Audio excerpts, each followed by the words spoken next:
زبور پہلی کتاب اور اس کا 29واں باب جو 11 آیات پر مشتمل ہے۔ اے فرشتگان خداوند ہی کی تمجید و تعظیم کرو، خداوند کی ایسی تمجید کرو جو اس کے نام کے شایع ہے۔ پاک آرائش کے ساتھ خداوند کو سجدہ کرو، خداوند کی آواز بادلوں پر ہے، خدائے ذوالجلال گرجتا ہے۔ خداوند دلدار بادلوں پر ہے، خداوند کی آواز میں قدرت ہے، خداوند کی آواز میں جلال ہے۔ خداوند کی آواز دیوداروں کو توڑ ڈالتی ہے، بلکہ خداوند لبنان کے دیوداروں کو ٹکڑے ٹکڑے کر دیتا ہے۔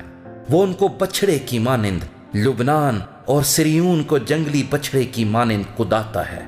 خداوند کی آواز آگ کے شعلوں کو چیرتی ہے، خداوند کی آواز بیابان کو ہلا دیتی ہے۔ خداوند قادس کے بیابان کو ہلا ڈالتا ہے، خداوند کی آواز سے ہرنیوں کے حمل گر جاتے ہیں اور وہ جنگلوں کو بے برگ کر دیتی ہے۔ اس کی ہیکل میں ہر ایک جلال ہی جلال پکارتا ہے۔ خداوند طوفان کے وقت تخت نشین تھا، بلکہ خداوند ہمیشہ تک تخت نشین ہے۔ خداوند اپنی امت کو زور بخشے گا، خداوند اپنی امت کو سلامتی کی برکت دے گا۔